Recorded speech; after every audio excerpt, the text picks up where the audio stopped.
आराध्य देव के श्री चरणों में वंदन। आचार मीमांसा का आज 8वां सेशन है और हम द्वितीय अध्ययन में थे। द्वितीय अध्ययन में देश वीरति गुणस्थान तक 12 जो भूमिकाएं आई थी, आध्यात्मिक विकास की भूमिकाएं जिन्हें गुणस्थान भी कहा जाता है, उसमें हम अब तक 5वीं भूमिका देश वीरति तक पढ़ चुके हैं। अब उसके आगे बढ़ते हैं।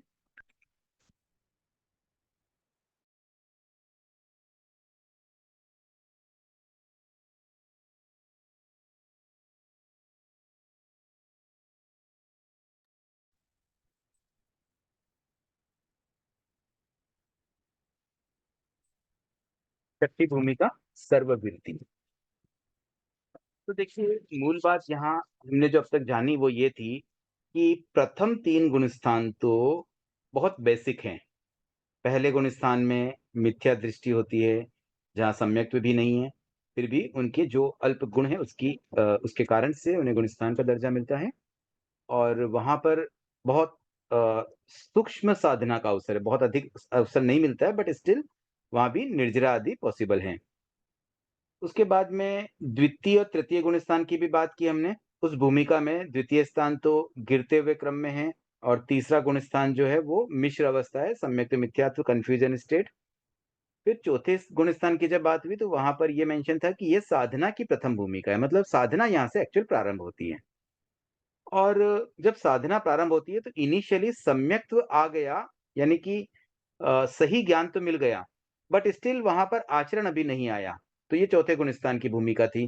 फिर जब पार्टली आचरण भी आने लगता है, मतलब कुछ अंशों में जितना जिससे संभव हो उतना अगर वो व्रत का पालन करे, संवर का पालन करे, मतलब किसी न किसी रूप से कर्म बंधन को रोके, तो ये कौन सी अवस्था हो गई?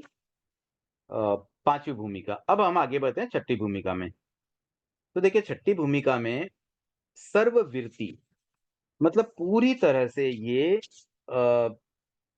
संवर का प्रयोग कह सकते हैं, जहां पर इस तरह से त्याग किया जाता है कि किसी भी प्रकार का पाप कार्य करने से त्याग किया जाता है, और वह त्याग 3 करण 3 योग से होते हैं और जीवन भर के लिए होते हैं।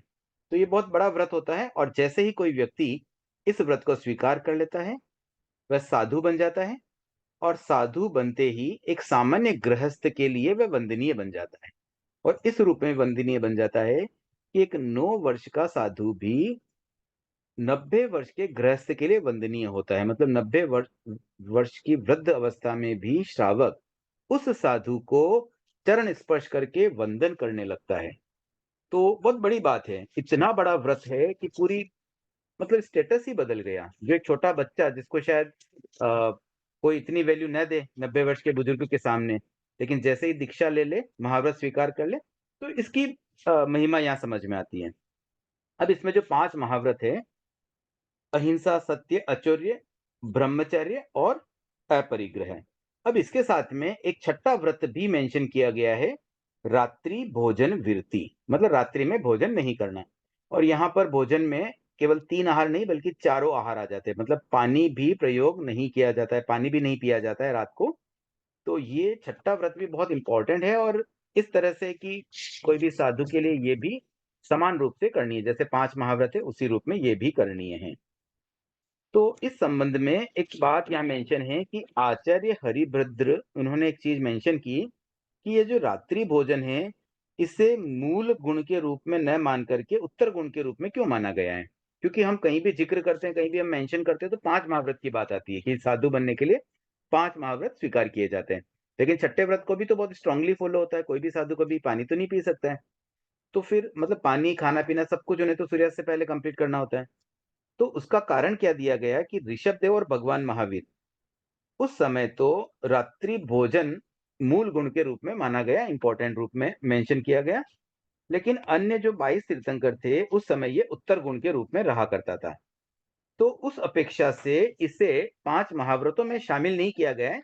तो मूल रूप से 5 महाव्रत ही मेंशन होते हैं, और छठा जो रात्रि भोजन है वह भी इंपॉर्टेंट है। तो ऐसे देखा जाए तो 6 के 6 व्रत इसमें उपयोगी हो जाते हैं।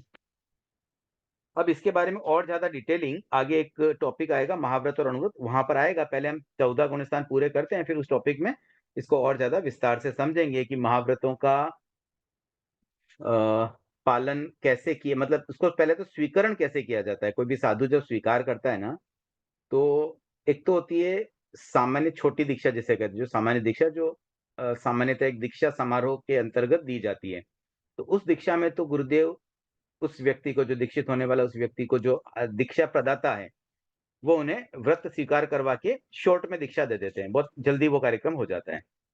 लेकिन उसके बाद जब बड़ी दीक्षा होती है, तो वहाँ पर थोड़ा विस्तार से होता है। एक-एक महाव्रत को समझा के डिटेल में अ, मतलब उसको ग्रहण किया जाता है। एक-एक चीज़ को डिटेल में ग्रहण किया जाता है।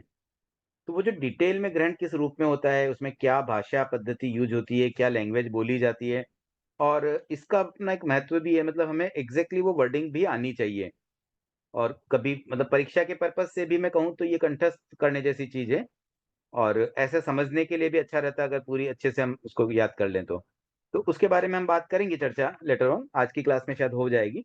पर पहले हम सीरियल से ही आगे बढ़ते हैं। तो यहाँ सर्ववृत्ति में जो बात की गई है, वहाँ पे मूल बस यही बात है कि 5 महाव्रत और छठा रात्रि भोजन विरमण। तो इस तरह से सर्ववृत्ति ये भूमिका बहुत एडवांस हो जाती है कंपेयर टू अब तक जो हमने 5 भूमिकाएँ देखी थी, क्योंकि इसका एडवांसमेंट एक छोटे से एग्ज़ाम्पल से समझ में आ रहा है कि एक 9 वर्ष का बच्चा भी अगर स दीक्षा ले ले तो किस तरह से वो वंदनीय बन जाता है। अब आगे भूमिका आती है अप्रमाद की। अब देखिए क्या होता है, साधु दीक्षित होने के बाद भी अब उन्होंने त्याग कर लिया कि मैं कोई पापकारी प्रवृत्ति नहीं करूँगा, फिर भी उनसे पाप हो जाता है। जानबूझ के भी हो सकता है, अनजाने में भी हो सकता है। उसका कारण है प्रमाद। साधु के हिंसा का दोष, अब उन्होंने अहिंसा महाव्रत ले लिया, मतलब हिंसा नहीं करनी है, फिर भी उनके हिंसा का दोष लग सकता है। उनके असत्य का दोष भी लग सकता है, उनके चोरी का दोष भी लग सकता है। और भी मतलब जो व्रत उन्होंने लिए, एक तरह से कह दूँ तो उन व्रतों में कहीं न कहीं एक तरह से भंग हो रहा है, या वो अ, किसी रूप में पूरी तरह से उनका वो पालन नहीं कर पाता है। तो उसका कारण बनता है प्रमाद। तो जब प्रमाद होता है तो वहाँ पर छठे गुण स्थान की जो भूमिका थी सर्ववीरती, वहाँ पर प्रमाद के साथ जब साधु होते हैं, तब देयर इज़ चांसेस कि अशुभ योग भी हो सकता है। भले त्याग किया फिर भी हो सकता है। तो फिर उसी के लिए प्रायश्चित किया जाता है, प्रतिक्रमण आदि किया जाता है, और यही शायद कारण है कि साधु नियमित रूप से प्रतिदिन 2 बार प्रतिक्रमण भी करते हैं। तो अब उसके आगे की भूमिका में जब कोई साधु अप्रमाद अवस्था को प्राप्त कर लेते हैं, तो वहाँ पर उनके फिर हिंसा होने की संभावना और कम हो जाती है। और जो 7वीं भूमिका का अधिकारी है, वो प्रमाद नहीं होता उससे, और वो सावध्य प्रवृत्ति भी नहीं करता। मतलब छठी भूमिका में साधु से सावध्य प्रवृत्ति हो सकती है, लेकिन 7वीं भूमिका में तो वह बिल्कुल भी सावध्य प्रवृत्ति नहीं करता है, फिर वहाँ पर अशुभ योग भी नहीं रहता। तो इस भूमिका में एक तरह से हम कह दें तो पूर्ण अहिंसक वाली अवस्था साधु अचीव कर लेता है। उसके आगे 8वें, 9वें, 10वें, 11वें और 12वें, इन 5 गुण स्थानों को यहाँ सामूहिक रूप से समाहित करते हुए श्रेणी आरोह के रूप में बताया गया कि 8वीं भूमिका का जो स्टार्ट होता है, प्रारंभ होता है, वो अपूर्व करण से होता है। अपूर्व, जो पहले कभी न हुआ हो, ऐसा कार्य। तो मतलब एक बहुत ही एक्स्ट्रा ऑर्डिनरी वर्क होता है, जो विशेष है, जो मतलब हर किसी के बस की बात नहीं है, और बहुत मुश्किल से फर्स्ट टाइम मतलब उस जीव ने किया। तो वैसा अपूर्व करण से ये 8वीं भूमिका प्रारंभ होती है, और पहले कभी न आया हो वैसा विशुद्ध भाव आता है। मतलब भावों में इतनी विशुद्धता आती है, जो एक्सट्रीमली रेयर होती है, या एक्सट्रीमली मानो पहली बार हुई, पहले कभी न हुई वैसी कोई चीज़ हो जाती है। फिर वहाँ पर आत्मा गुण श्रेणी को आरोह करती है। आरोह का मतलब होता है ऊपर चढ़ना, अवरोह का मतलब नीचे गिरना। पतन अवरोह है और विकास आरोह है। तो ऊपर चढ़ना, तो ये गुण श्रेणी को आरोह करने लगता है। मतलब ये हुआ कि वो 8वें गुण स्थान में जाएगा, फिर उसके ऊपर बढ़ने लगता है, 90 में जाएगा, 10वें में जाएगा, उसके बाद आइदर 11वां या 12वां, दोनों में से कोई एक। तो इस तरह से 11वीं और 12वीं भूमिका तक इसी श्रेणी आरोह के दौरान वह जीव पहुँचता है। तो अब यहाँ पर 2 प्रकार की आरोहण पद्धतियाँ हैं कि ऊपर जब चढ़ रहा है तो 2 अलग-अलग मेथड से वो चढ़ता है। पहला जो मेथड है वो कहलाता है उपशम और दूसरा क्षपक। 2 मेथड हो गए।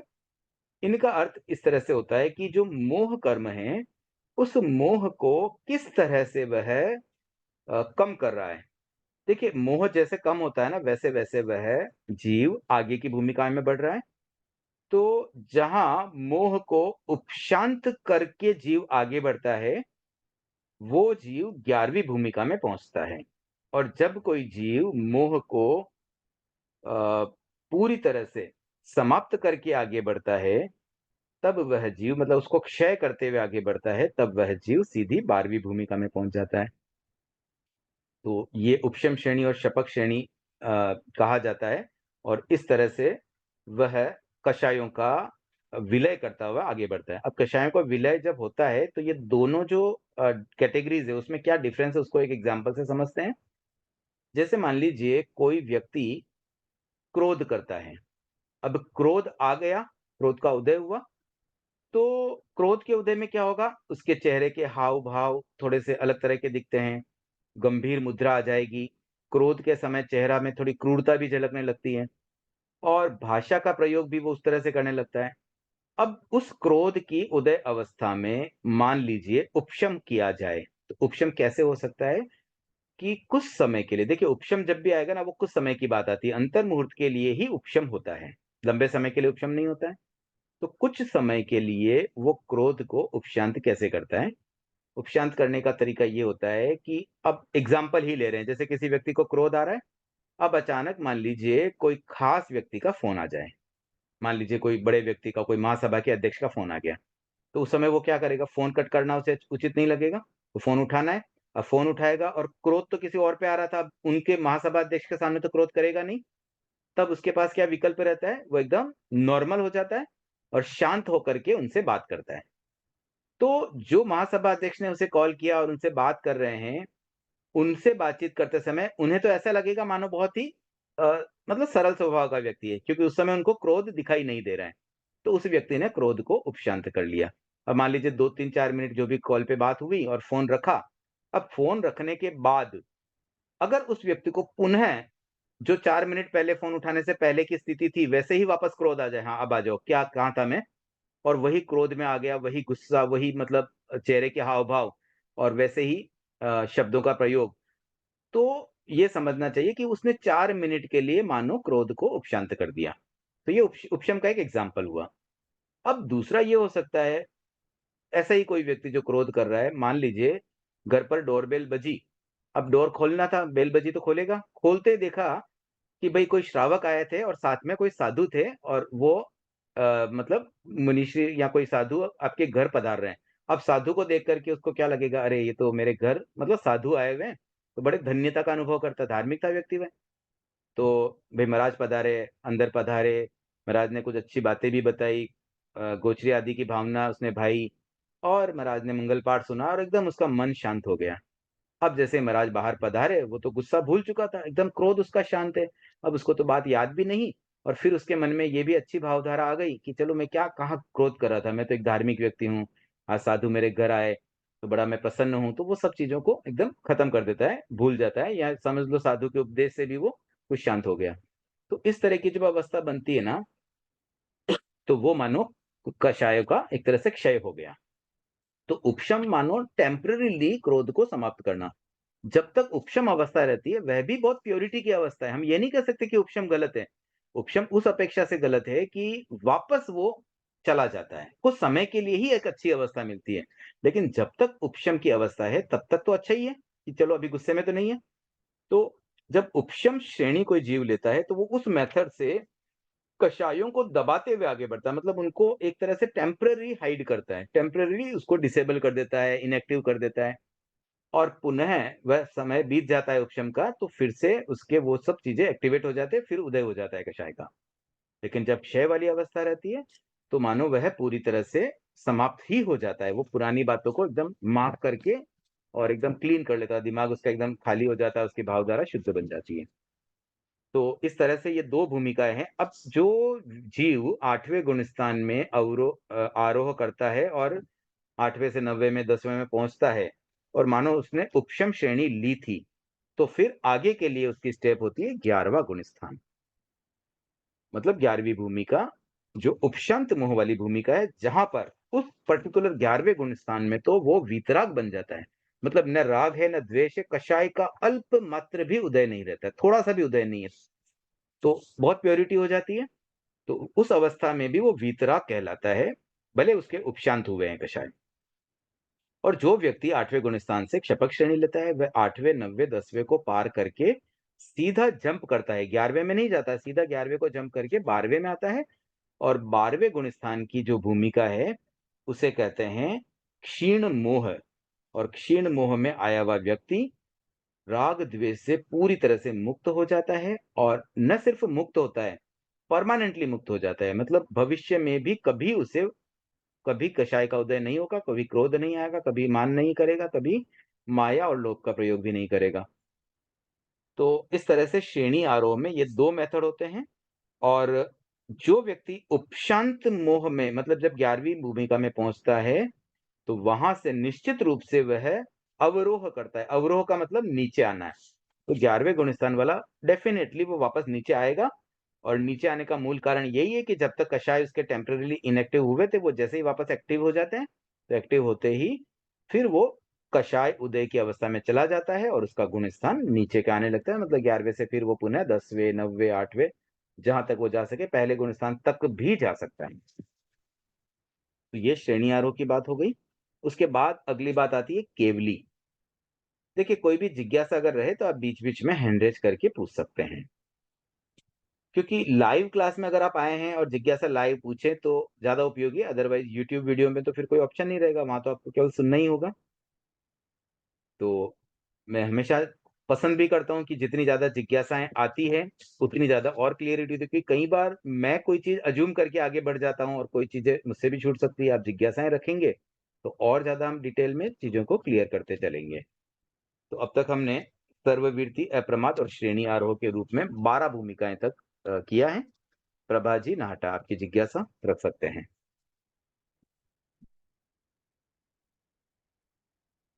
जय जिनेन्द्र सर। जय जिनेन्द्र। सर, अभी आपने फरमाया कि ऋषभ और महावीर के समय रात्रि भोजन को छठा महाव्रत मानते थे, तो हम तो अभी महावीर के शासन में ही हैं, तो फिर हमारे लिए भी वो फॉलो होना चाहिए ना अभी। हाँ, तो फॉलो हो ही रहा है ना, इसीलिए तो वर्तमान में जो भी भगवान महावीर के शासन के साधु है ना, वो उसको स्ट्रिक्टली फॉलो करते हैं। लेकिन 5 महाव्रतों में इसलिए नहीं लिया कि ऐसा लगा, मतलब ये आचार्य हरिभद्र का मत है कि भाई अगर वो 24 तीर्थंकरों में समान रूप से फॉलो ही नहीं हो रहा था, तो फिर उसे महाव्रत में कैसे लें। वर्तमान में भगवान महावीर के समय इस अवसर में, मतलब ये जो अभी महावीर साधना काल चल रहा है, महावीर शासन काल चल रहा है, उसमें तो ये स्ट्रिक्टली फॉलो हो ही रहा है।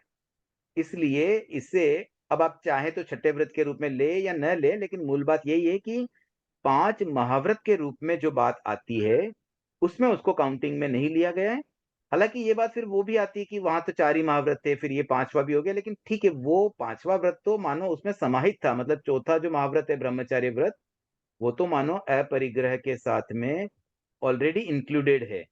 तो इसलिए उसको 4 करो या 5 करो, मतलब उसी को 2 में डिवाइड कर दिया गया।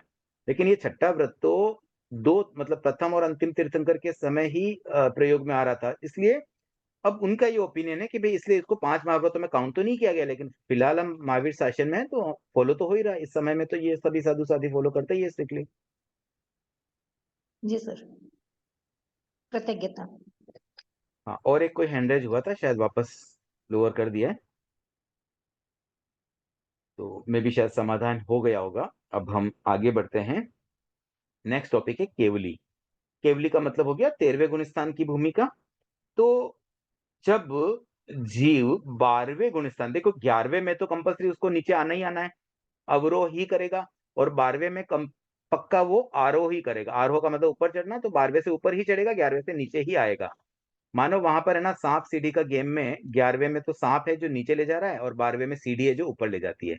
ये कंपल्सरी है, मतलब वहां से एक ही डायरेक्शन जाता है। तो जब कोई जीव 12वें गुण स्थान में पहुंच जाता है, 12वीं भूमिका में पहुंच जाता है, तो उसके बाद अगली भूमिका होती है कि भाई अगर मूल मोह ही समाप्त हो गया, कर्म जो 8 कर्म है उसमें मोह कर्म तो मानो सेनापति है, और जब सेनापति को ही मार दिया जाए या सेनापति ही भाग जाए, फिर सेना तो अपने आप भाग जाएगी। तो वैसे ही जब मोह कर्म नष्ट हो जाता है 12वीं भूमिका में, तो फिर अन्य कर्म अधिक समय टिक नहीं सकते हैं। तो सबसे पहले तो 3 घाती कर्म, वो कौन से हैं? एक तो होते हैं ज्ञानावरणीय, दर्शनावरणीय, जो आवरण शब्द आ रहा है, ज्ञान का आवरण और दर्शन का आवरण। तो ये आवरण भी हट जाते हैं, और एक होता है अंतराय कर्म, तो अंतराय भी चला जाता है। तो ये 3 प्रकार के कर्म, इनके बंधन भी टूट जाते हैं, और आत्मा निरावरण और निरंतराय बन जाती है। निरावरण का मतलब आवरण रहित। तो आवरण 2 ही कर्म का था, ज्ञानावरण, दर्शनावरण, शब्द में ही आ रहा है, ज्ञान आवरण, दर्शन आवरण। तो वो निरावरण आ गया, मतलब ये 2 कर्म छूट गए, और निरंतराय का मतलब अंतराय से मुक्त हो गया, मतलब अंतराय का अपोजिट हो गया निरंतराय। तो आत्मा निरावरण और निरंतराय बन जाती है। और ये जो निरावरण आत्मा को सर्वज्ञ कहते हैं या सर्वदर्शी कहते हैं। क्यों कहते हैं? क्योंकि उन्हें केवल ज्ञान मिल जाता है, सब कुछ जान सकते हैं तो हो गए वो सर्वज्ञानी, और सब कुछ देख सकते हैं तो हो गए वो सर्वदर्शी। तो ये जो केवली वाली भूमिका है, वहां पर जीव सर्वज्ञानी, सर्वज्ञ और सर्वदर्शी बन जाता है, और उसके 4 कर्म वहां पर पूरी तरह से क्षीण हो जाते हैं। उसके बाद है अयोग दशा और मोक्ष। अब अंतिम भूमिका, कि जब केवली उनके अब 4 भवोपग्राही कर्म शेष रहते हैं। भवोपग्राही का पहले भी एक जिज्ञासा आई थी, वो हो चुकी है तो मैं रिपीट नहीं कर रहा हूं।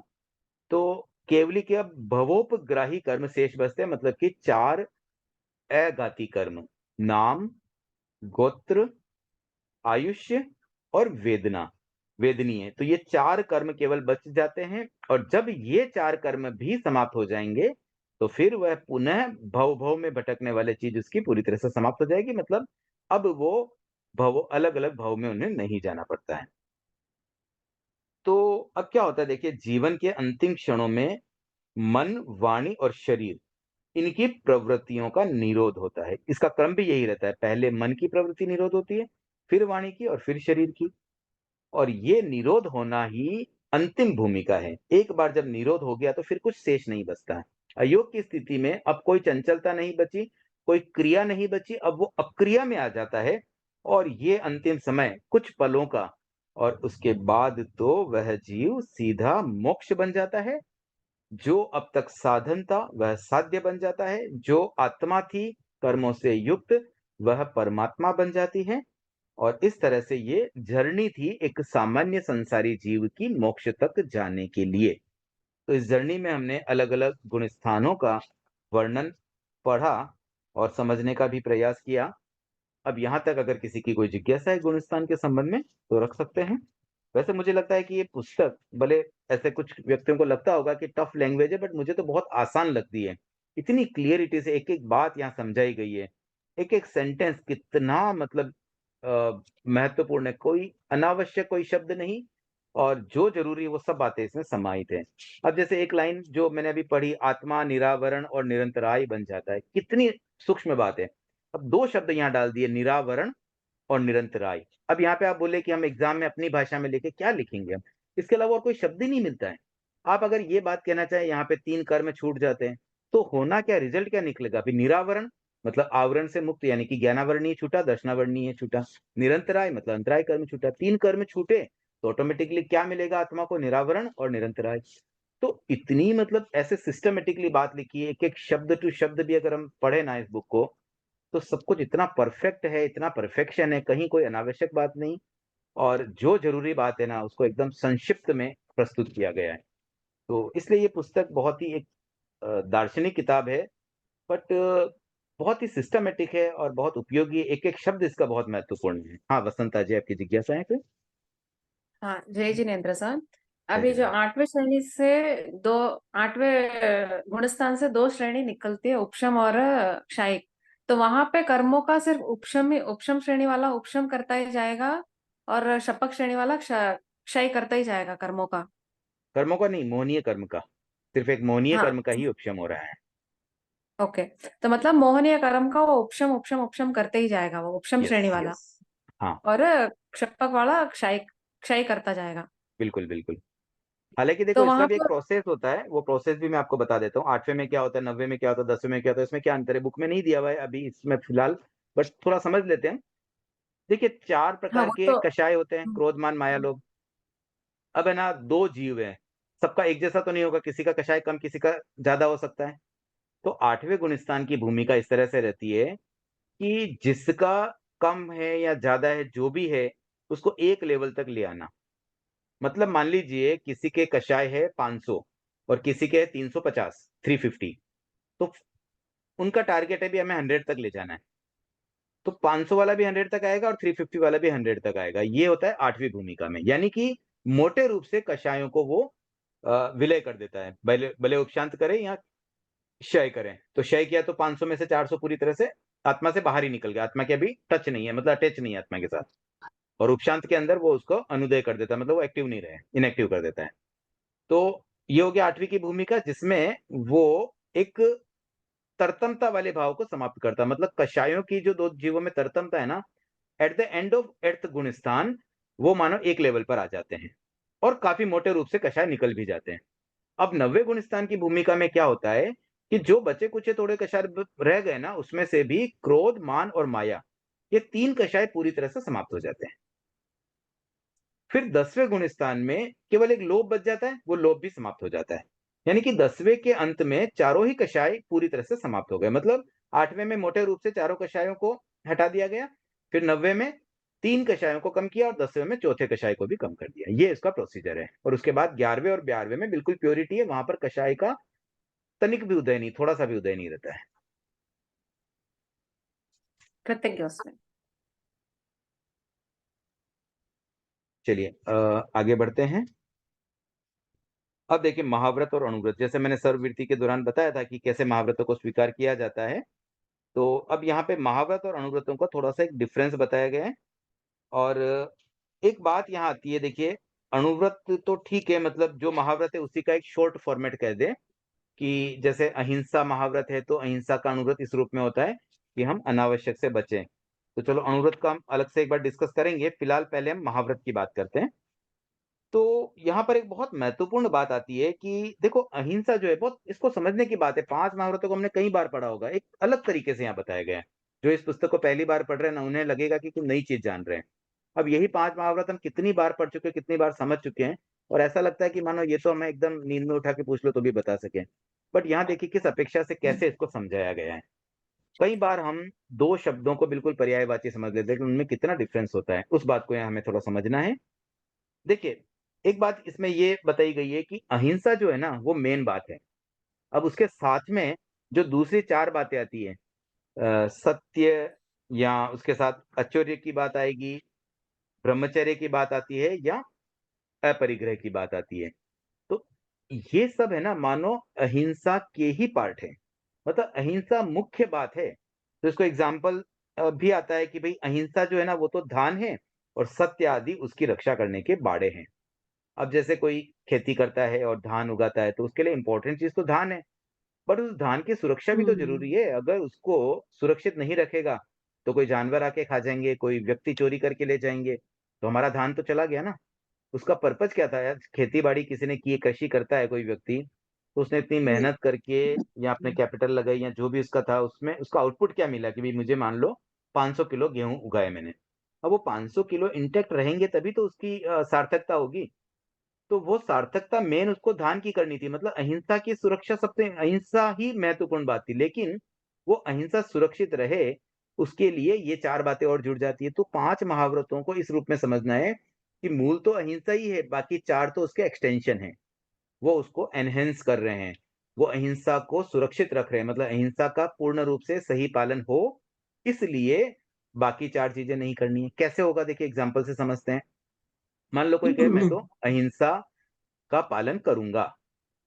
ठीक है, अच्छी बात है भई अहिंसा का पालन करना है। अब बोले अहिंसा का पालन तो मैं करूँगा लेकिन झूठ तो मैं बोलूँगा। मैं तो सत्य का नहीं लूँ, मैं तो आप बोलते हो ना भाई अहिंसा मुख्य बात है, जैसे मैंने अभी कहा अहिंसा ही मुख्य बात है। तो ठीक है मैं अहिंसा का पालन कर लूँगा। सत्य में तो कोई ख़ास बात नहीं, सत्य ठीक है मैं असत्य भी बोल दूँ। अब क्या होता है देखिए, अब मान लो कोई व्यक्ति असत्य बोलता है, उस असत्य बोलने के कारण से किसी न किसी व्यक्ति को कोई तकलीफ हो सकती है। जैसे मान लीजिए किसी ने कुछ पूछा और हमने उसको असत्य बोल दिया। किसी ने मान लो पूछा कि भाई रात कितनी बजे पड़ती है, हमने झूठ बोल दिया रात पड़ती है मान लो 6:33 पर, हमने बता दिया नहीं नहीं 6:40 तक पड़ेगी। अब वो तो आराम से 6:35 6:36 तक भी मान लो उसने कुछ खा लिया, तो उसके तो रात्रि भोजन त्याग टूट गए ना। तो हमारे झूठ बोलने बाद में उसको पछतावा, अरे यार ये तो मेरे से तो आज गलत हो गया, मुझे प्रायश्चित करना पड़ेगा, मैंने तो त्याग किए हुए थे। तो हमारे असत्य बोलने से उस व्यक्ति को जो पीड़ा हुई, जो मानसिक संताप हुआ, वो भी तो एक तरह से हिंसा होगी ना। तो हम ऑटोमेटिक अहिंसा नहीं कर पाए, हम हिंसा में चले गए बिकॉज़ ऑफ आवर असत्य। ऐसे ही मान लीजिए हम चोरी कर लें, किसी की कोई चीज़ चुरा लें। अब उसकी कोई चीज़ चुरा ली, उसे दिक्कत आई, उसको जब ज़रूरत पड़ी उसको वो चीज़ नहीं मिल रही, वो परेशान हो रहा है। वो बड़ी मुश्किल से उसने वो चीज़ कहीं से अचीव की थी, अर्न की थी, अब उसके पास वो चीज़ नहीं रही, वो परेशान हो जाता है, तो अगेन उसको उसको तकलीफ हो रही है। तो उस जीव की तकलीफ ही तो हमें हिंसक बना रही है, तो हमें हिंसा लग गई, फिर अहिंसा नहीं कर पाए हम। ऐसे ही कोई अगर कहे भी मैं ब्रह्मचर्य का पालन न करूँ, तो क्या होता है उसमें? कोई जब ब्रह्मचर्य का पालन नहीं करता है, तो मैथुन सेवन में कितने-कितने जीवों की हिंसा होती है, तो वहाँ भी हम अहिंसक ना बन पाए। इसी प्रकार से परिग्रह करने में भी तो मतलब ये तो एग्ज़ाम्पल की बात बताया, तो ऐसे ही चारों ही जगह पर ये फिट हो जाता है, तो मूल बात अहिंसा है, बाकी सब तो उसके एक तरह से रक्षा करने के उपाय हैं। ठीक है? ये एक एस्पेक्ट हो गया है। अब दूसरा एस्पेक्ट ये बताया गया है कि अहिंसा को हम ये कहते हैं भी प्राणातिपात विरति। हमने शब्द भी पढ़ा होगा कई बार, जैसे 18 पाप में भी क्या आता है, पहला पाप क्या आता है? अ, प्राणातिपात पहला पाप है।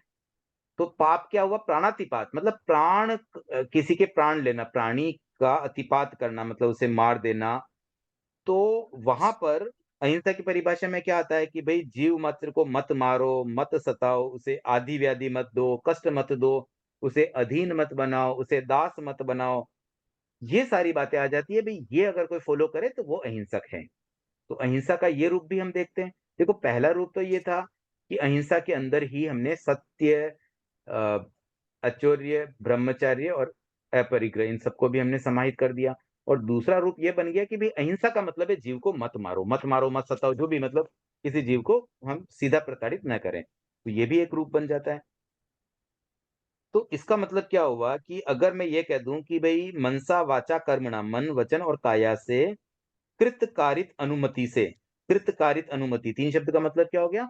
करूँ नहीं, कराऊँ नहीं और अनुमोदन न करूँ और आक्रोश, बंध और वध का त्याग। अब इस रूप में अगर कोई त्याग करे, तो यहाँ पर अहिंसा में सत्य-असत्य की बात आएगी ही नहीं, क्योंकि यहाँ तो हमने भई मैं जीव को नहीं मारूँगा, बस इतनी बात मैंने कर दी है, जीव को नहीं सताऊँगा। तो ये भी एक पहलू है। दूसरा पहलू हमने देखा भी अहिंसा में मानो चारों ही व्रत समाहित है, मतलब अहिंसा का वो बहुत व्यापक रूप था और यहाँ पर हमने अहिंसा को प्राणातिपात विरति के अंतर्गत ले लिया गया। तो अब इसमें इस सेकंड परिभाषा में इसमें मृषावाद, चोरी, मैथुन और परिग्रह ये समाविष्ट नहीं हुआ। तो 2 अलग-अलग परिभाषाएँ बन गई कि प्राणातिपात विरति भी अहिंसा है, लेकिन अहिंसा का स्वरूप और बड़ा है। तो अगर इस तरीके से अगर हम इस चीज़ को समझें, तो अहिंसा शब्द अलग हो गया और प्राणातिपात विरति अलग हो गया। तो अगर हम अहिंसा को व्यापक दृष्टि से देखें, तो उसमें प्राणातिपात विरति तो है ही, उसके साथ-साथ में और भी बहुत सारी बातें आ जाती हैं। तो ये बात यहाँ पर मेन रूप से समझाई गई है। ये जो पार्ट मैंने बताया, इसमें अगर कोई जिज्ञासा हो तो आप अभी पूछ लें, फिर मैं थोड़ा इसी को और विस्तार में और भी चीज़ें हम करेंगे, क्योंकि थोड़ा एक अलग तरह से ये प्ररूपणा आती है। अहिंसा के 2 अलग-अलग तरीके यहाँ पे बताए गए, तो ये समझना हमें ज़रूरी है। दोनों का डिफरेंस सबको समझ में आ गया? पहला जो रूप था उसमें कैसे था और दूसरे रूप में अहिंसा को किस तरह से परिभाषित किया गया है। और एक इम्पोर्टेंट चीज़ है, देखिए दोनों ही परिभाषा वैलिड है। ऐसा नहीं है कि भई पहले वाला ही सही है, दूसरा वाला गलत है। भगवान ने ही कहा है प्राणातिपात वृत्ति को अहिंसा भी भगवान महावीर ने ही बताया है। और अहिंसा का जो दूसरा व्यापक रूप है वो भी भगवान की ही वाणी है। अब ये अपेक्षा की बात होती है, किस तरह से हम कितना डीपली किस तरीके से किस चीज़ को समझें। तो अब आगे बढ़ते हैं। अब अहिंसा की बात अगर गृहस्थ के लिए आ जाए, अब देखिए यहाँ पर है ना टॉपिक क्या था हमारा? महाव्रत और अनुव्रत दोनों चीज़ आ रही, तो हमने पहले 5 महाव्रतों को समझ लिया। अब हम अहिंसा को गृहस्थ की दृष्टि से समझें, तो 2 प्रकार की हिंसा बताई गई है कि एक तो अर्थ हिंसा, कि भई कोई मीनिंगफुल हिंसा भी, कोई रीज़न था, कोई एक लॉजिक था भी, इस कारण से हमें ये हिंसा करनी पड़ी। जैसे भूख लगती है, रोटी बनानी पड़ती है, सब्जी बनानी पड़ती है, इसके लिए हमने वेजिटेबल्स कट की, खाना बनाया, अग्नि जलाई, ये सब हो गया आवश्यक हिंसा, अर्थ हिंसा, अर्थपूर्ण हिंसा। दूसरी होती है अनर्थ हिंसा। अनर्थ हिंसा का मतलब अनावश्यक हिंसा, अननेसेसरीली, जिसकी जरूरत नहीं थी। जैसे राह चलते सड़क पर कोई पेड़ को हाथ लगा के उसका पत्ता तोड़ दिया, वो तो अनावश्यक था। हमें पत्ता जब चाहिए ही नहीं, तोड़ के नीचे फेंकने वाले हैं, तो क्यों हिंसा करें। तो श्रावक के लिए अर्थ हिंसा तो उसको अवॉइड करना पॉसिबल नहीं है, तो उसको तो नेग्लेक्ट कर दिया गया, बट अनर्थ हिंसा से बचने की प्रेरणा वहां दी गई। तो मुनि के लिए तो सर्व हिंसा का त्याग है, और श्रावक के लिए अनर्थ हिंसा का त्याग होता है। तो अब देखिए, जब अहिंसा महाव्रत का पालन होता है, यहाँ पर जो शब्दावली है, मैं एक बार शब्दावली को बोल रहा हूं। देखिए, इसमें कई बार ऐसे प्रश्न आता है, हम अपने शब्दों में लिख सकते हैं, आप अपने शब्दों में लिख तो सकते हो, दिक्कत नहीं है, लेकिन कहीं भाव कुछ आपके कम ना हो जाए, ये ध्यान रखने की बात होती है। तो कई कई शब्दों का भी बहुत महत्वपूर्ण उपयोग रहता है। जैसे अभी केवली के संबंध में मैंने बताया कि आत्मा निरावरण और निरंतराय बन जाती है, वो बहुत इंपॉर्टेंट चीज थी। ये दोनों शब्द भी हमें एकदम क्लियर दिमाग में रहने चाहिए। अब उन्हीं शब्दों का अगर आप और विस्तार करें तो कोई दिक्कत नहीं, लेकिन आपके भाव में वो शब्द में से मान लो निरंतराय शब्द ही निकल जाए, खाली निरावरण की आप चर्चा करें, तो फिर वो अधूरापन रह जाता है।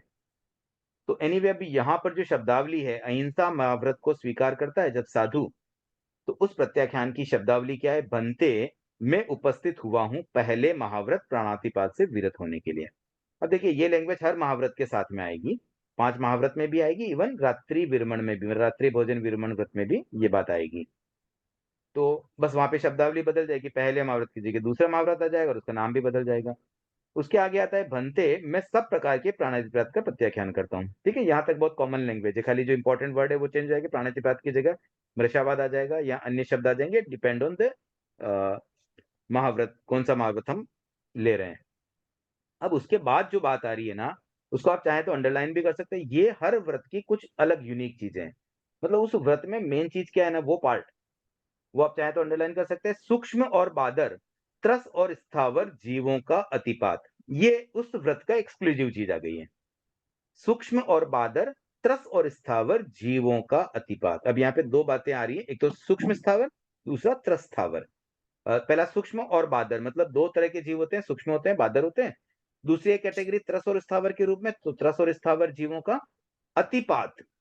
ठीक है, ये मेन पार्ट आ गया जिसको आप अंडरलाइन कर सकते हैं। अब उसके बाद अगेन कॉमन चीज आ रही है, मनसा वाचा कर्मणा, मन से, वचन से, कर्मणा मतलब शरीर से। मैं स्वयं न करूंगा, मतलब मैं नहीं करूंगा, दूसरे से न करूंगा, मैं कराऊंगा भी नहीं, और न करने वाले का अनुमोदन करूंगा। मतलब ये 3 करण से वो त्याग कर रहा है। उसके आगे शब्द क्या आ रहा है? मैं यावत जीवन के लिए। अब ये यावत जीवन भी बहुत महत्वपूर्ण है, महाव्रत यावत जीवन लिए जाते हैं। तो मैं यावत जीवन के लिए इस प्राणातिपात विरति महाव्रत को स्वीकार करता हूं। तो ये पूरा सेंटेंस जो है ना, बनते, मैं उपस्थित हुआ हूं से लेकर के महाव्रत को स्वीकार करता हूं तक, ये शब्दावली हम अच्छे से याद कर लें, और एक एक शब्द को जब समझेंगे ना, तो याद करना भी बहुत इजी बन जाएगा। मतलब रट्टे मारने वाली टेक्निक की बात नहीं करता हूं, एक एक चीज को समझ समझ के करें कि भाई पहले सेंटेंस में मैं प्रेजेंट हुआ हूं एंड मेरा पर्पज ये है कि मैं इस महाव्रत को लेना चाहता हूं। उसके बाद दूसरा कि भाई मैं प्रत्याख्यान कर रहा हूं, फिर उस प्रत्याख्यान का डिटेलिंग, तो डिटेलिंग में इतनी बात तो हर व्रत की अलग आई, जैसे सूक्ष्म और बादर, तरस और स्थावर जीवों का अतिपात। उसके बाद वापस कॉमन बात है कि मैं मन से, वचन से, कर्म से, मतलब 3 योग से, और फिर 3 करण, मैं स्वयं करूंगा ना, दूसरे से करूंगा ना, अनुमोदूंगा। फिर यावत जीवन के लिए मैं ये महाव्रत स्वीकार कर रहा हूं। तो बहुत सिंपल लैंग्वेज है, एक एक चीज स्टेप बाय स्टेप याद कर लें तो पूरा इसको याद भी कर सकते हो इजीली। तो इस तरह से महाव्रत की एक लैंग्वेज आ गई। और फिर अगेन यहाँ पर श्रावकों के लिए, जो गृहस्थ होते हैं उनके लिए ये किस तरह से किया जाता है, वही बात आ रही है कि भाई जैसे पहले बात आई थी अर्थ और अनर्थ हिंसा की, तो अगेन अनर्थ हिंसा, अर्थ हिंसा तो अब मैं छोड़ नहीं पा रहा हूं, तो भाई अनर्थ हिंसा को मैं एटलीस्ट त्याग करूं। तो वहां पर शब्द क्या बन जाता है कि स्थूल प्राणातिपात वृत्ति, मतलब स्थूल रूप से, मोटे रूप से प्राणातिपात वृत्ति स्वीकार करते हैं।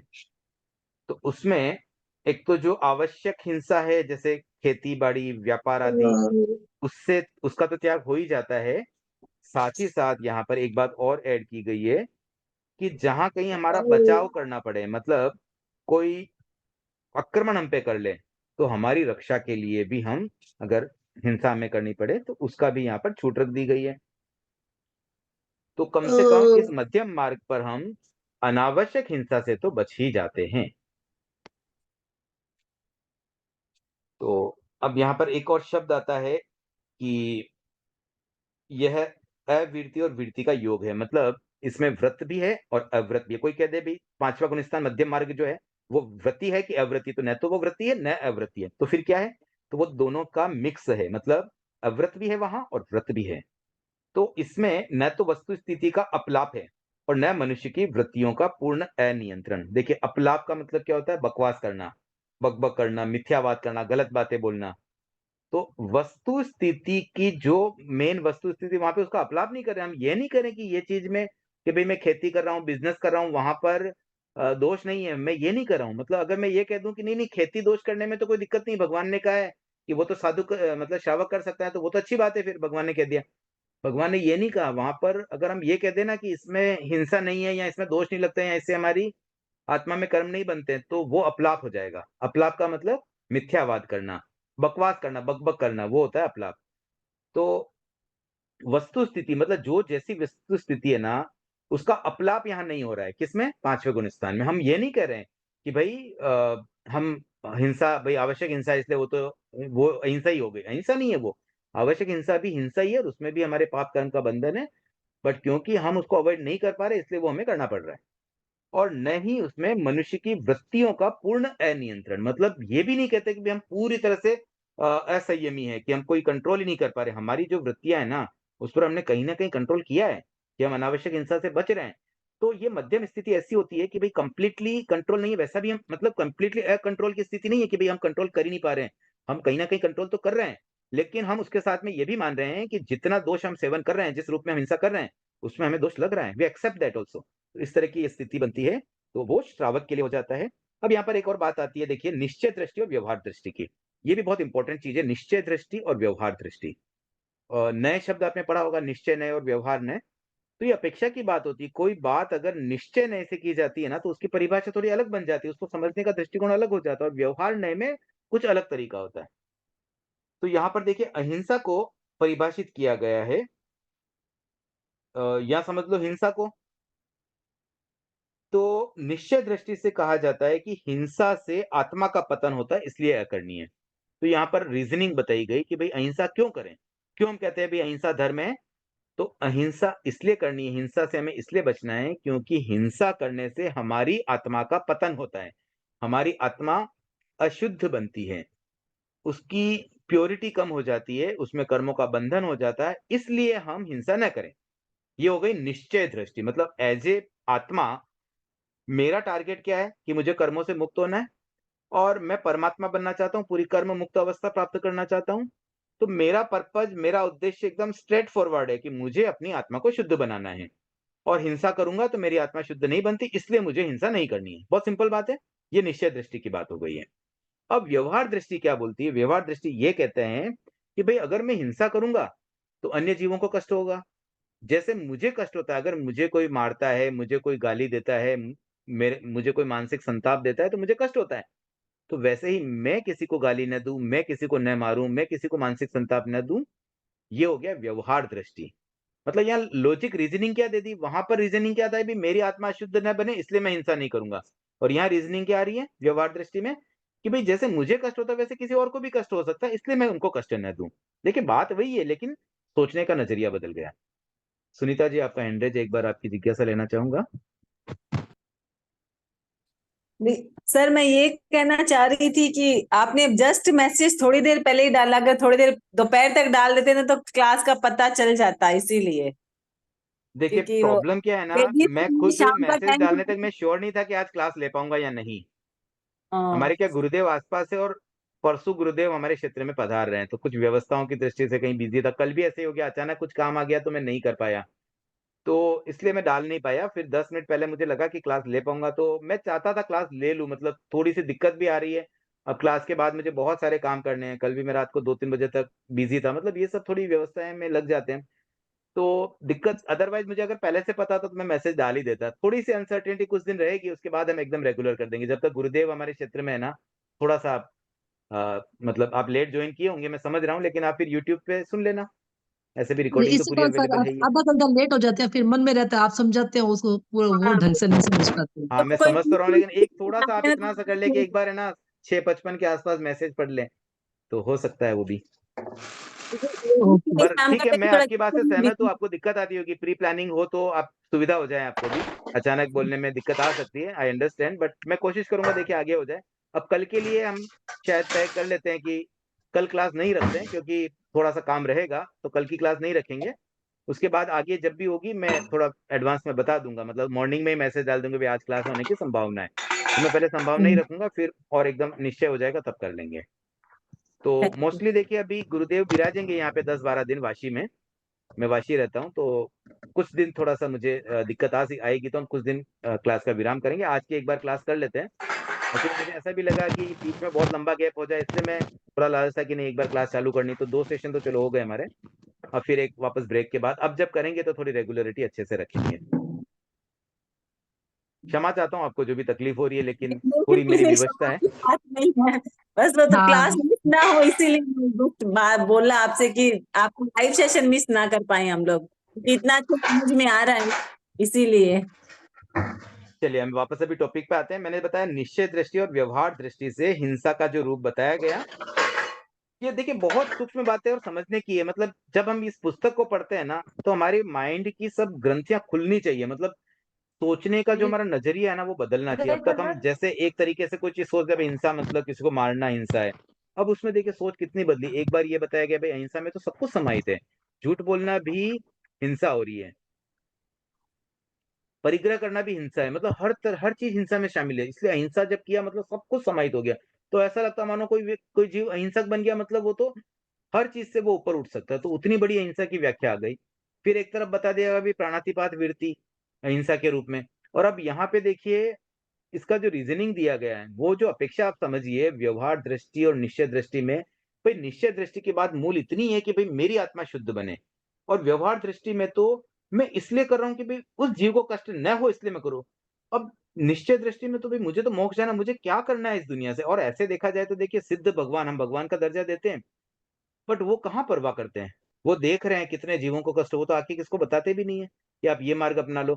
आज कोई व्यक्ति कन्फ्यूज़ भी हो जाता है कि उसको समझ में नहीं आता, या किसी को श्रुत का मौका ही नहीं मिल पा रहा है। तो सिद्ध भगवान तो सब देख रहे हैं, तो वो आके क्यों नहीं बता देते? लेकिन वो नहीं बताते हैं। उनको नहीं परवाह है, मतलब वो इस चीज़ से बहुत ज़्यादा अब उनको कोई लेना-देना ही नहीं रहा। जिसको जो करना है करते रहे, हम तो हमारे सिद्ध बन गए, अब हमें कोई लेना-देना है इस दुनिया से। सब जान रहे हैं, सब देख रहे हैं, लेकिन कहाँ वो आके हमारी हेल्प करते हैं। तो अब देखिए वो निश्चय दृष्टि, वो तो भगवान है, सर्वे सर्वा है, उनसे बढ़कर कुछ है ही नहीं संसार में। उनके भी मन में देखो मन ही नहीं है, वैसे मन में कहाँ से आवे? उनके तो मन है ही नहीं। वो तो एकदम अपनी मतलब अपना टारगेट पहुँच गए, अपना मतलब हम पिए हमारा बेल पिए, फिर चाहे कूड़ा ढस पड़ो वाली कहावत जैसे होती है ना, तो वो तो स्वार्थ के लिए आती है कि भई देखो कैसे-कैसे लोग स्वार्थी होते हैं, अभी खुद का कर लिया, पीछे वालों की परवाह नहीं कर रहे हैं। तो हम इस अपेक्षा से मैं अगर ये भी कह दूँ, देखो कोई अतिशयोक्ति नहीं करना चाहता हूँ मैं, सिद्ध भगवान की मैं बहुत हम रिस्पेक्ट करते हैं, वो तो हमारे लिए वंदनीय है, हम नमो नमस्कार महामंत्र नमो सिद्धाणम का बार-बार जप भी करते हैं। बट एक सोचने की देखिए अपेक्षा होती है, दार्शनिक जब बात आती है ना, तो फिर हम कुछ भी कह सकते हैं। हमारे मन की बात हम जब खुल के बोलेंगे तभी तो बात क्लियर होगी। तो फिर सिद्ध भगवान भी तो यही कर रहे हैं ना, भई हम तो हमारे मोक्ष चले गए, अभी हमें क्या परवाह? वो तो हमारी परवाह ही नहीं कर रहे हैं। क्यों नहीं आते इतने अनंत सिद्ध, कोई आके हमें क्यों नहीं समझाता है? कोई हमारे सपने में आके हमें कुछ कह जाए कि देखो-देखो ऐसे-ऐसे होता है, कुछ समझा दे, कुछ ऐसी बात हमारे सामने रख दे, कोई ऐसा चमत्कार हमें दिखा दे, ताकि हमें क्लैरिटी हो जाए, फिर हम एकदम पक्के मोक्ष के आराधक बन जाए। वो नहीं करते, अभी तुम खुद करो। वो क्या उनका क्या है देखो क्राइटेरिया कि जिसको जीव को खुद करना पड़ता है, कोई कुछ नहीं कर पाता है। हाँ, ठीक है अरिहंत होते हैं तब तक वो उनके मन में करुणा की भावना आती है, सब जीवों के प्रति जो करुणा है ना, वो करुणा भी इस रूप में है कि भई वो चाहते हैं कि हर जीव का आत्म विकास हो। तो ये व्यवहार दृष्टि और निश्चय दृष्टि में बड़ा अंतर है। और हम इस जीवन में जब जीते हैं ना, तो कई बार कभी-कभी जब हम व्यवहार दृष्टि में जीते हैं ना, तो हम सही समझ अगर रखेंगे ना, और ये दार्शनिक बुद्धि का विकास हमें करना चाहिए, बहुत उपयोगी है। तभी हम सही राह पकड़ पाएँगे। तो देखिए, निश्चय दृष्टि तो यह कहती है भई मैं स्वार्थी बनूँगा भी, मुझे मेरी आत्मा का कल्याण करना है। अब अगर मैं किसी और को भी सामायिक की प्रेरणा देता हूँ, तो उसमें मेरी भी आत्मा का कल्याण हो रहा है ना, तो चलो मैं भी दे दूँगा। लेकिन अगर मैं किसी को कोई प्रेरणा दूँ, किसी को बताऊँ ये धर्म करो, इससे तुम्हें ये लाभ है और मुझे कुछ नहीं मिल रहा है तो मैं क्यों करूँ? तो यहाँ तो धर्म का कोई ऐसा रास्ता ही नहीं है। जहाँ हमारी स्वयं की आत्मा का विकास हुए बिना हम किसी और की आत्मा का विकास कर सकें। अगर हमने किसी को कोई प्रेरणा भी दी, किसी आत्म विकास की बात किसी को कह दी, तो हमारे भी आत्म विकास है। मतलब स्वार्थ तो जुड़ा वही है, और जब तक ये स्वार्थ है ना, तभी वो व्यक्ति ही मोक्ष जा पाएगा। मतलब मुझे मेरा तो सोचना ही सोचना है। कई बार जैसे है ना, कुछ मैं बात करता हूँ श्राविकाओं से, तो वो कहते हैं भी हम क्या करें, हमें पता है गोचरी आदि में हम बहुत दोष का सेवन कर रहे हैं, लेकिन क्या महाराज को भूखा रखें हम? अरे भाई, यहाँ तो स्वार्थी बन जाओ, महाराज तो भूखे नहीं रहेंगे, उनका कोई रास्ता निकल जाएगा, लेकिन आप अपने कर्म बंधन कर रहे हो। महाराज के निमित्त गोचरी बना करके, उनको झूठ बोल करके, नहीं नहीं महाराज ये तो हमारे लिए बना है, आपके लिए कुछ नहीं बनाया। और फिर तो ये कितना, मतलब हम तो उनके, आप लोग सोचते भी हम तो उनके अच्छे के लिए सोचते भी महाराज भूखे नहीं रहे, उनको अच्छा खाना खिलावें, लेकिन निश्चय दृष्टि से तो आप कितना पाप कर रहे हो। आप स्वयं पाप कर रहे हो और उन साधुओं को भी आप पाप में शामिल कर रहे हो, उनको अशुद्ध आहार बहरा के। तो ये व्यवहार दृष्टि में लगता नहीं भाई ये तो ऐसे ही चलता है, आप तो कुछ भी बोल देते हो, पर प्रैक्टिकल ऐसा नहीं होता, नहीं तो महाराज सब भूखे रह जाएंगे। बट है ना, ये व्यवहार दृष्टि, निश्चय दृष्टि तो यही होती है, महाराज मैं अपनी आत्मा का कल्याण करना चाहता हूँ, आप भी आपकी आत्मा का कल्याण करो, और हम शुद्ध आहार हम भी आपको बिराएंगे, और आप भी शुद्ध आहार ग्रहण करो, तो इसमें दोनों का भला है। एनीवे, ये बात मैंने एग्जाम्पल के रूप में बता दी, बाकी तो सबका अपना अपना दृष्टिकोण हो सकता है। तो ये निश्चय दृष्टि, व्यवहार दृष्टि भी समझने जैसी चीज है, और जब हम इस बात को समझेंगे तभी हम सही तरीके से इसका पालन कर पाएंगे। अब देखिए, इसमें ये टॉपिक थोड़ा सा आज मैंने शायद स्लो कर दिया है, टाइम होने आया, अभी तो बहुत कम हुआ है स्वाध्याय, थोड़ा सा मैं फास्ट करना चाहूंगा, 2-5 मिनट में हम क्लास कंप्लीट करने की कोशिश करेंगे। तो जैसे हमने हिंसा अहिंसा वाली बात की, अब वैसे ही मृषावाद वृत्ति दूसरा जब महाव्रत होता है, तो वहां भी जब इसका पालन किया जाता है, इसको जब एक्सेप्ट किया जाता है, जब प्रत्याख्यान किया जाता है, तो प्रत्याख्यान की भाषा कैसे रहेगी, उस बात को मैं करूं उससे पहले मधु जी आपकी जिज्ञासा है तो आप एक बार पहले पूछ लीजिए। हाँ सर, मैं बोल रही थी कि गोचरी में चलती तो व्यवहार दृष्टि ही है ना। देखिए, व्यवहार दृष्टि से हम मोक्ष नहीं जा पाएंगे, आप ये बात ध्यान रखना। हम चला रहे हैं, चलती गलत बात है, निश्चय दृष्टि में जीना भी सीखना पड़ेगा। व्यवहार दृष्टि अपनी जगह है, लेकिन निश्चय दृष्टि का प्रयोग करेंगे ना, तो सही बैलेंस हो पाता है, और इस चीज को समझना बहुत जरूरी है। देखिए, मैंने तो आज ऐसा एग्जाम्पल के रूप में बात की, लेकिन बहुत सूक्ष्म बातें समझिए आप, पॉसिबल है हम इस तरह से भी कर सकते हैं, जहां पर हमारी भी आत्मा का कल्याण, और यही हम धार्मिक कहलाते हैं, हम धार्मिक हैं, हम अपने आप को धार्मिक मानते हैं, धार्मिक क्रियाएं करते हैं, तो फिर हम सही रूप से धर्म नहीं करेंगे तो फिर आत्मशुद्धि कैसे होगी? चिंतनीय विषय है, चिंतन करना आराम से। चित्रा जी। थैंक जय जिनेन्द्र सर। जय सर जिनेन्द्र। जैसे हम गोचरी बनाते हैं तो हम तो फिर निश्चय दृष्टि और व्यवहार दृष्टि दोनों का प्रयोग करते हैं। निश्चय में हम जानते हैं कि साधु को अशुद्ध खाना देना बहराना गलत है, लेकिन व्यवहार दृष्टि में तो हमको करना पड़ता ही है, जैसे तो दोनों का प्रयोग होता है ना सर। नहीं, देखिए, व्यवहार दृष्टि में यह है कि भाई साधु भूखे न रहें, ठीक है, हम ये चाह रहे हैं, ये व्यवहार दृष्टि है, लेकिन उसके लिए दोष का सेवन करना तो ठीक नहीं है।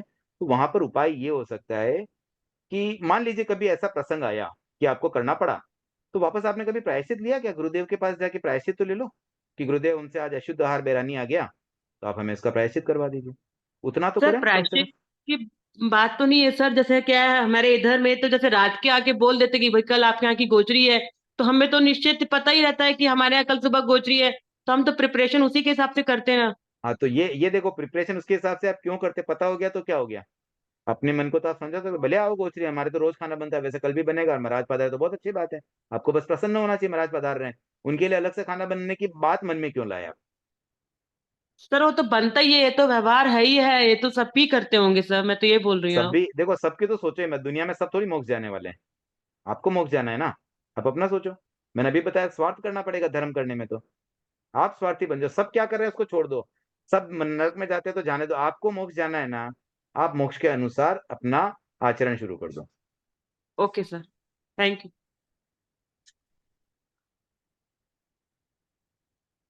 चलिए, तो अब मैं मृषावाद वाली बात करता हूँ। देखिए, वही सेम लैंग्वेज है, कॉमन बातें वैसी रहेगी, बनते में सब प्रकार के मृषावाद का प्रत्याख्यान करता हूँ। वहां पे आया था प्राणातिपात से विरत होने के लिए, और यहाँ आ गया मृषावाद की बात। मृषावाद पहले तो आया, बनते में उपस्थित हुआ हूँ दूसरे महाव्रत में मृषावाद वृत्ति के लिए, तो पर्पज हमने रख दिया और हमारी उपस्थिति प्रेजेंटेशन दे दी।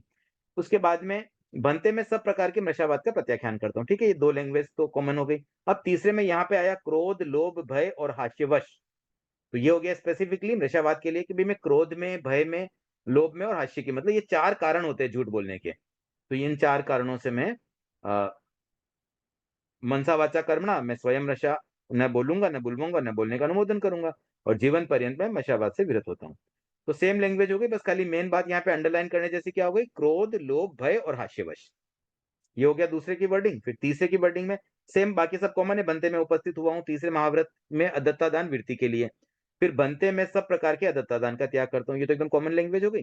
फिर उसके बाद आगे की बात, गांव, नगर या अरण्य में अल्प या बहुत, अणु या स्थूल, अणु मतलब छोटा, स्थूल मतलब बड़ा, सचित या अचित, अदत्ता दान। अब यहां तक की बात क्या आ गई भी, मैं गांव में, नगर में या अरण्य में, ये 3 तरह के प्लेस बता दिए गए, वहां पर मैं अल्प या बहुत, थोड़ा या ज्यादा, मतलब दोनों चीज इसमें समाहित है, क्योंकि महाव्रत ले रहे हैं। मतलब ऐसे हो जाए ना भी, ठीक है बड़ी चोरी नहीं करूंगा, छोटी मोटी तो चलती है। छोटी मोटी कैसे होती है, अब जैसे सामायिक में बैठे हम, कोई पास में और कोई व्यक्ति सामायिक कर रखा है, हमने उसकी बुक ले ली हाथ में कि भैया कौन सी बुक है देख लूं मैं, तो ये भी तो चोरी है ना भाई, आप उससे पूछो तो सही, without taking permission how can you pick up any book. तो ऐसे छोटी मोटी चोरियां भी हो सकती हैं। या समझो सड़क पे चल रहे हैं, आपको कोई एक कांटा ही मिल गया, आपने उठा लिया कि चलो एक कांटा मिला है मैं काम में ले लूंगा ही, क्या जरूरत है। एक ऑलपिन भी मिल गई, आप सड़क पे पड़ी हुई उठा रहे, तो छोटी चोरी हो गई, वो भी चोरी होती है, पड़ी हुई चीज को उठाना भी चोरी है। तो ऐसे इसमें क्लियर आया भाई, मैं किसी भी स्थान पर अल्प या बहुत, थोड़ा भी कम भी नहीं, ज्यादा भी नहीं, किसी भी तरह की नहीं, अणु या स्थूल, अणु मतलब छोटा, स्थूल मतलब बड़ा, सचित या अचित, कोई सचित की भी चोरी ना करूं, अचित की भी चोरी ना करूं, इस तरह से। और फिर आगे वही सेम कॉमन लैंग्वेज में, अभी रिपीट नहीं कर रहा हूँ। फिर चौथे महाव्रत में क्या आ रहा है, मैथुन वृत्ति के लिए आता है, और मैथुन का प्रत्याख्यान करता हूँ। अब उसमें जो मेन बात आ रही है अंडरलाइन करने वाली, दिव्य, मनुष्य और तिर्यंच मैथुन का। अब यहाँ 3 शब्द है, देखिए बहुत महत्वपूर्ण, एक एक शब्द इतना इंपॉर्टेंट होता है ना।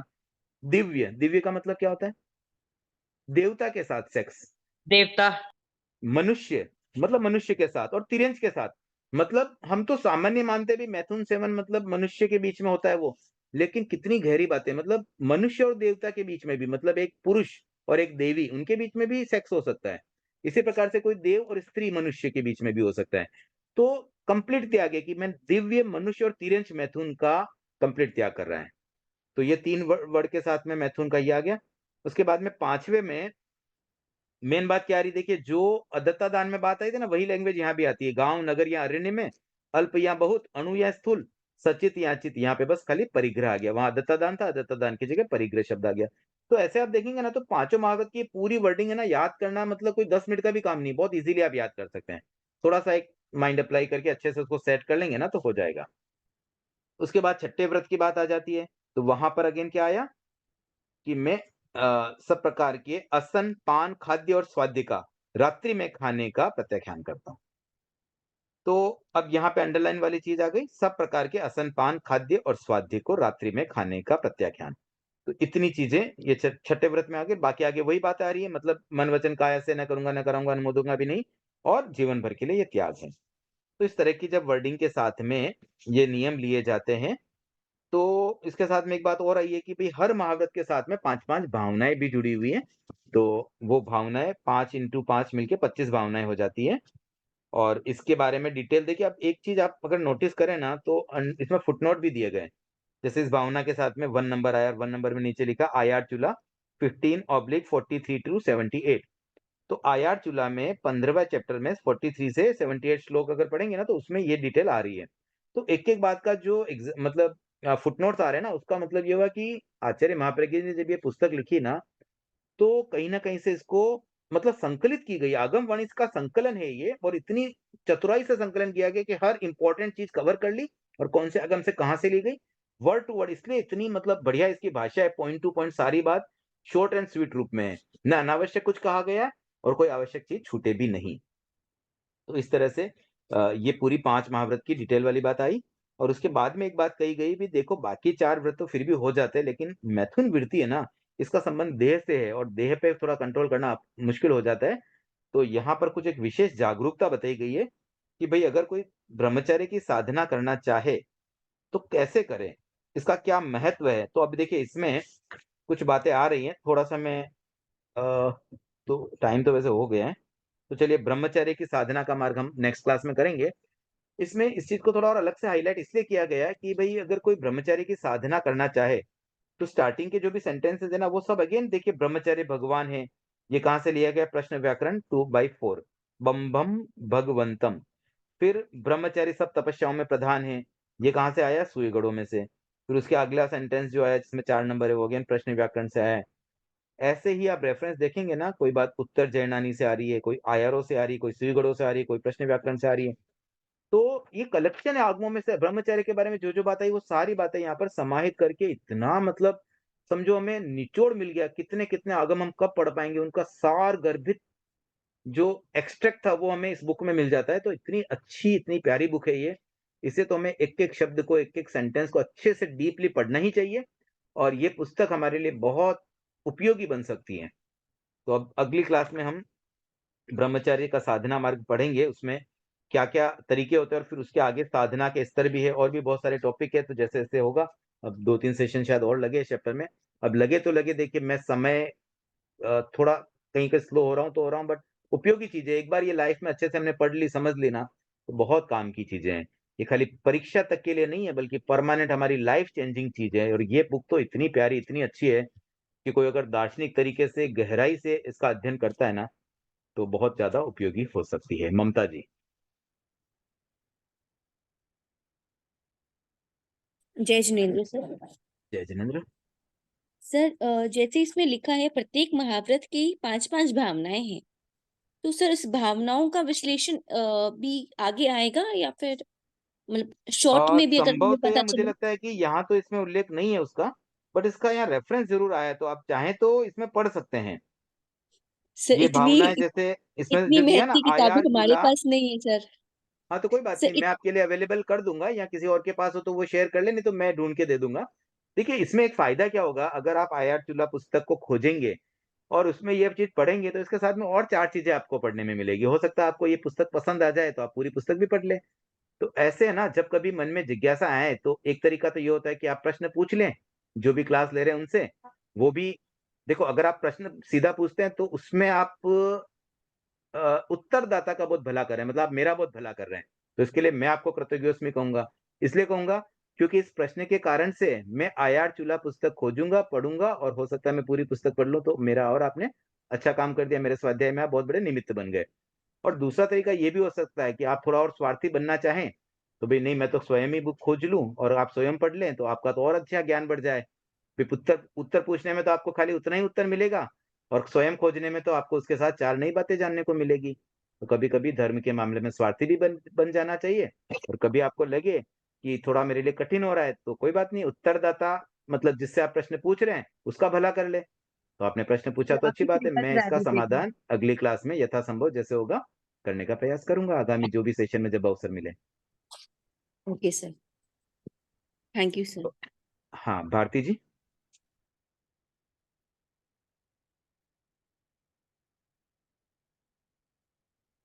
भारती रांका है, आप म्यूट है। जय जिनेन्द्र सर। जय जिनेन्द्र। मेरा क्वेश्चन ये है कि जैसे गुणस्थान 14 है तो पाप कर्म का बंधन कितने गुणस्थान तक होता है इसमें, 9वीं या 10वें तक, कहाँ तक होता है? 90 तक। 9वीं तक होता है क्योंकि 10वें में तो सूक्ष्म वो खत्म होता है बाद में 10वें तक, लेकिन एक्चुअली बंधन कब 10वें तक? तक पाप कर्म का बंधन 10वें तक होता है, मोहनीय कर्म का बंधन 90 तक होता है। अच्छा, पाप कर्म में जैसे ये हो गया क्रोध मान माया लोभ, ये पाप में ही आ जाते हैं कषाई? नहीं नहीं, पाप कर्म तो देखिए 4 घाती कर्म ये सारे के सारे नितांत पाप कर्म है।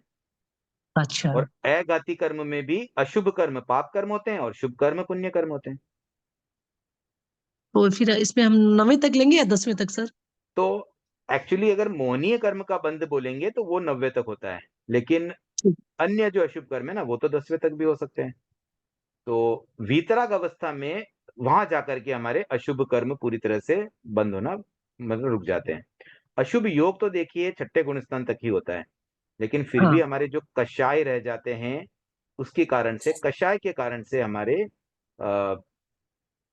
पाप कर्म का पाप बंधन कर्म हो का बंध सकता है। होता है। हाँ, थैंक यू सर। ये बहुत बार उलझन होता है, कई बार क्वेश्चन आता है फिर उसमें उलझ जाते हैं कि 9वें 10वें में। हाँ तो वही ध्यान रखिए कि मोहनीय कर्म का बंध तो 90 तक ही होता है लेकिन पाप कर्म का बंध 10वें तक हो सकता है। थैंक यू सर, कृतज्ञ उसमें।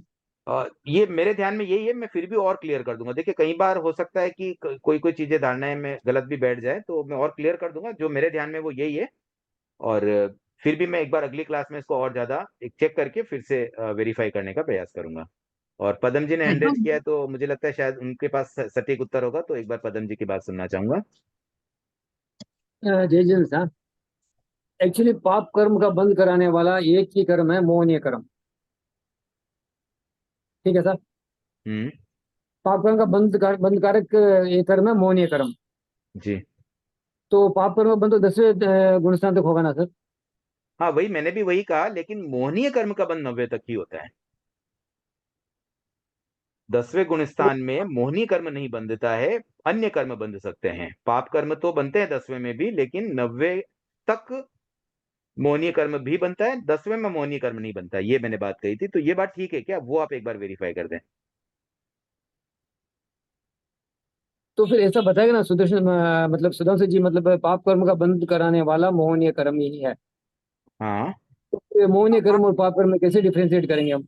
नहीं, डिफरेंशिएट तो बहुत सिंपल है। मोहनीय कर्म भी पाप कर्म है, और अन्य कर्म जो मैंने बताया ना, कि जितने भी अशुभ कर्म होते हैं, जिसमें 4 घाती कर्म तो कंप्लीटली पाप कर्म है, और अघाती कर्मों में से जो अशुभ कर्म है वो पाप कर्म है, जो शुभ कर्म है वो पुण्य कर्म है। तो मतलब पाप कर्म 2 तरह के हो गए, एक मोहनीय पाप कर्म, एक अन्य पाप कर्म, ऐसा 2 डिफरेंशिएट कर लें।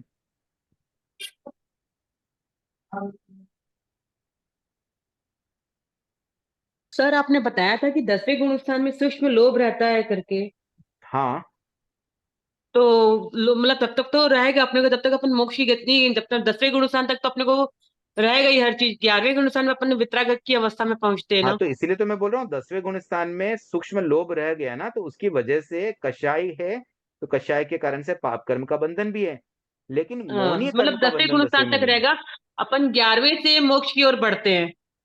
नहीं, मोक्ष की ओर तो देखो बढ़ ही रहा है इंसान। कोई भी जीव अगर कोई भी गुण स्थान में आगे बढ़ा तो मोक्ष की ओर, आज कोई दीक्षा भी ले रहा तो मोक्ष की ओर ही तो आगे बढ़ रहा है। हम गृहस्थ भी बने, श्रावक हाँ बने, तो वो भी तो हम। सही है सर, लेकिन मेन अपने को जब तक मोहिनी कर्म क्षीण नहीं होगा, जब तक अपन मोक्ष की तरफ बढ़ ही नहीं सकते ना सर। हाँ, पर 11वें गुण स्थान वाला भी तो कोई जरूरी नहीं ना कि वो, मतलब वो तो भी मोक्ष जा ही नहीं रहा, 11वें वाला तो वापस नीचे जाएगा। तो एक्चुअल तो 12वें के बाद निश्चितता आ जाती है, अब वो पक्का इस भाव में मोक्ष चला ही जाएगा। अच्छा हाँ, अच्छा। क्योंकि सर 12वें कर्म में 12वें गुण स्थान में जब क्षय करता हुआ जाता है ना, वो सीधा क्षपक श्रेणी करता है तब सर। सही।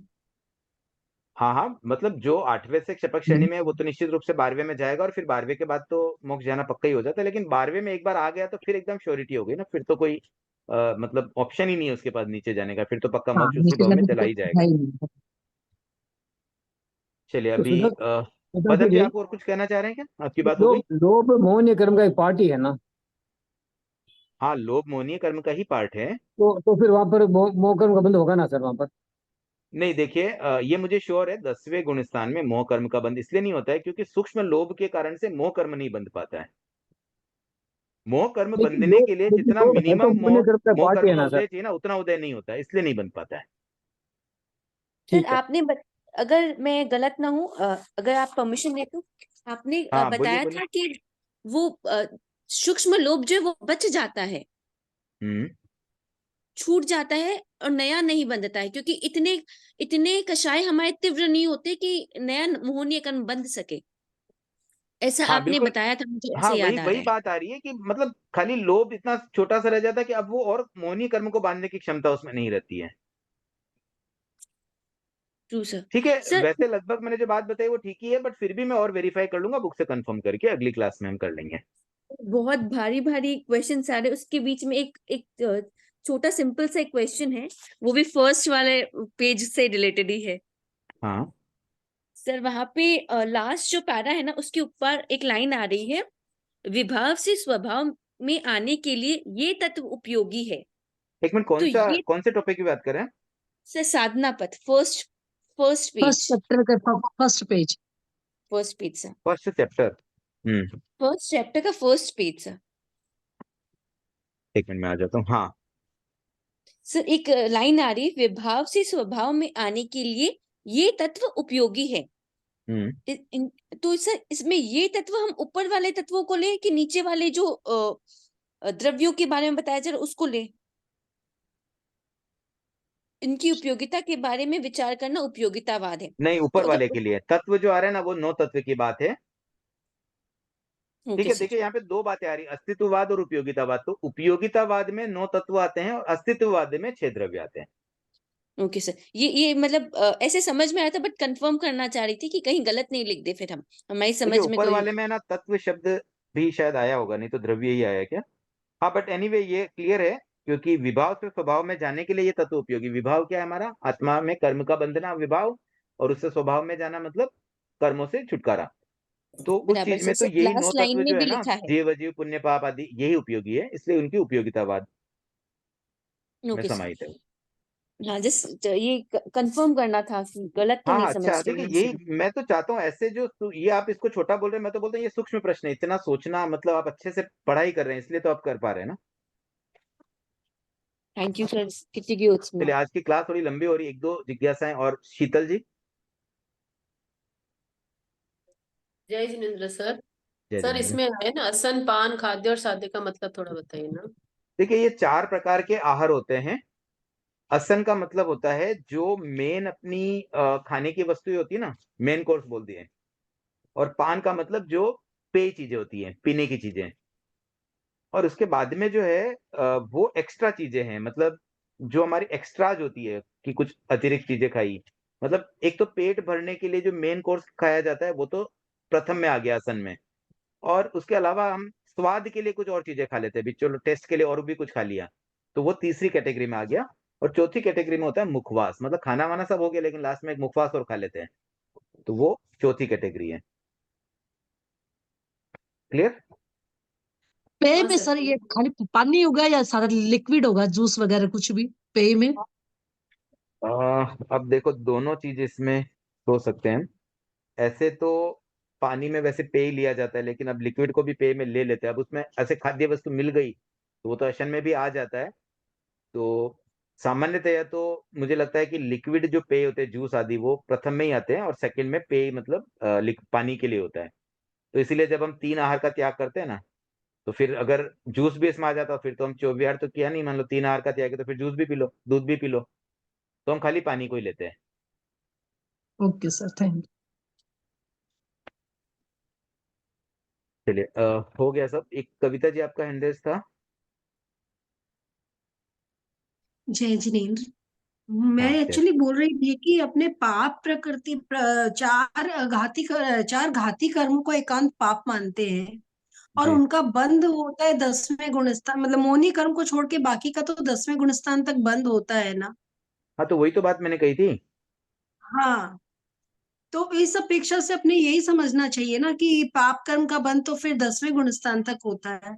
हाँ, तो यही बात मैं भी कह रहा हूँ कि पाप कर्म का बंध 10वें तक होता है, लेकिन वहां पर यू। मोहनी कर्म का बंध नहीं होता है। मोहनी कर्म का बंध 90 तक होता है और अन्य पाप कर्मों का बंध 10वें तक हाँ होता है।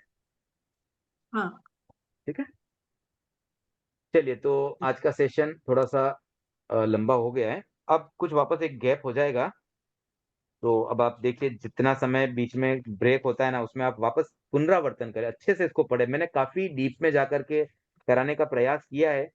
तो अब उसकी मतलब सफलता तभी मिलेगी जब आप पुनः इसको अच्छे से पढ़े और इतनी ज्यादा उसमें आप ग्रास्पिंग कर लें कि किसी और को भी कभी समझाना पड़े तो आप अच्छे से समझा सकें। तो बस मैं यही कहना चाहूंगा, इसको आप होमवर्क के रूप में समझ लें कि अब तक जितना पढ़ा है ना, उसको एक एक लाइन को, एक एक सेंटेंस को, एक एक शब्द को अच्छे से पढ़ें और उसकी गहराई में जाने का प्रयास करें, एक एक चीज को समझे।